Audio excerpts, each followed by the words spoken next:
ಎಲ್ಲರಿಗೂ ನಮಸ್ಕಾರ. ನನ್ನ ಹೆಸರು ಪನ್ನಗ ಅಂತ ಹೇಳಿ. ನಾನು ಕೆಪೆಕ್ ಅನ್ನೋ ಒಂದು ಸಂಸ್ಥೆಯಿಂದ ಬಂದಿರೋದು.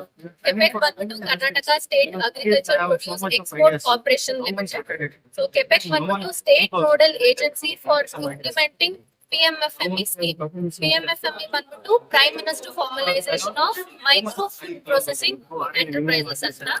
ಸೊ ನೀವು ಇಲ್ಲಿ ನೋಡ್ಬೋದು, ಇವತ್ತು ತ್ರಿಪುರ ವಾಸಿನಿ ಪ್ಯಾಲೇಸ್ ಗ್ರೌಂಡ್ ಅಲ್ಲಿ ನಾವೊಂದು ಸ್ಟಾರ್ಟ್ಅಪ್ ಪೆವಿಲಿಯನ್ ಅಂತ ಕೆಪೆಕ್ ಅವರು ತಗೊಂಡಿರೋದು. ಸೊ ನಾವೊಂದು 10 PMFME ಬೆನಿಫಿಷರೀಸ್ ಗೆ ಫ್ರೀ ಸ್ಟಾಲ್ಸ್ ನ ಅರೇಂಜ್ ಮಾಡಿದೀವಿ.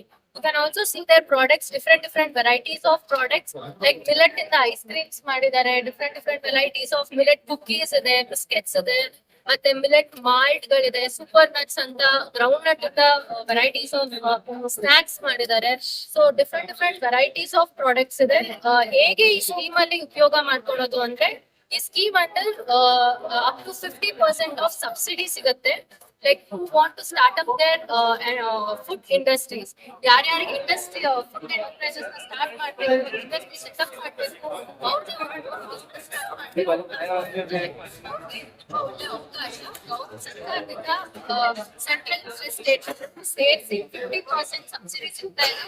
If their total, for example, if their total project cost is 10 lakhs, up to 5 lakhs ಅವ್ರಿಗೆ ಸಬ್ಸಿಡಿ ಬರ್ತದೆ. ಸೊ ರಿಮೈನಿಂಗ್ 5 lakhs ಮಾತ್ರ ಅವ್ರು ಇಂಟ್ರೆಸ್ಟ್ ಪೇ ಮಾಡ್ಬೇಕಾಗಿರುತ್ತೆ. ಬಟ್ ಇದರಲ್ಲಿ subsidy limit is up to 15 lakhs ತನಕ ಇರುತ್ತೆ. ಸೊ 15 lakhs ವರ್ಗು ಅವರು ಸಬ್ಸಿಡಿನ ಯುಟಿಲೈಸ್ ಮಾಡ್ಕೋಬೇಕು. ಇಲ್ಲಿ ನಾವು ನೋಡ್ಬೋದು, ಹಲವಾರು ಆಂಟ್ರಪ್ರನರ್ಸ್ ಇದ್ದಾರೆ. ಅವರೆಲ್ಲ ಅವ್ರದೇ ಒಂದು ಓನ್ ಯೂನಿಟ್ ಎಸ್ಟಾಬ್ಲಿಷ್ ಮಾಡ್ಕೊಂಡಿದ್ದಾರೆ. ಸ್ಕೀಮ್ ಅಂತ ಲೋನ್ ತಗೊಂಡಿದ್ದಾರೆ. ಲೋನ್ ತಗೊಂಡು ಅವ್ರದ್ದು ಮಿಷನರೀಸ್ ಎಲ್ಲ ಸೆಟಪ್ ಮಾಡಿ ಅವರು ಮ್ಯಾನುಫ್ಯಾಕ್ಚರಿಂಗ್ ರನ್ ಮಾಡ್ತಿದ್ದಾರೆ. ಸೊ ಅವ್ರ ಕಡೆ ಈಗ 10 ಜನಕ್ಕೆ ನಾವು ಫ್ರೀ ಸ್ಟಾಲ್ಸ್ ಕೊಟ್ಟಿದೀವಿ. ಪ್ರತಿಯೊಬ್ರು ಒಂದೊಂದ್ ಕಡೆ ಅರೇಂಜ್ ಮಾಡ್ಬೇಕು. ಸೊ ಇವರೆಲ್ಲ ಬಂದು ನಮ್ಮ beneficiaries. So one of them are Likki foods ಅಂತ. ಇಲ್ಲಿ ನೋಡ್ಬೋದು, ಲಿಕ್ಕಿ ಮಿಲೆಟ್ ಐಸ್ ಕ್ರೀಮ್ಸ್ ಅಂತ different varieties of ice creams ನ ಮ್ಯಾನುಫ್ಯಾಕ್ಚರ್ ಮಾಡ್ತಿದ್ದಾರೆ ಮಿಲೆಟ್ ಇಂದ. ಸೊ ಮಿಲೆಟ್ ಇಂದ ಕುಕೀಸ್ ಕೂಡ ಮಾಡ್ತಿದ್ದಾರೆ. ಸೊ ಮೋರ್ ದನ್ 5 ಔಟ್ಲೆಟ್ಸ್ ಕೂಡ ಓಪನ್ ಮಾಡ್ಕೊಂಡಿದ್ದಾರೆ. ಬಂದು ಮಲ್ಲೇಶ್ವರಂ ಅಲ್ಲಿ, ಇನ್ನೊಂದು ಎಲೆಕ್ಟ್ರಾನಿಕ್ ಸಿಟಿ ಟಾಟಾ ಕಂಪ್ನಿ ಜೊತೆ ಆಗಿರ್ಬೋದು, ಇನ್ನೊಂದು ಟೈಟಾನ್ ಕಂಪ್ನಿ ಜೊತೆ ಟೈ ಅಪ್ ಮಾಡ್ಕೊಂಡು ಅಲ್ಲಿ ಕೂಡ ಯೂನಿಟ್ ನ ರನ್ ಮಾಡ್ತಾ ಇದ್ದಾರೆ.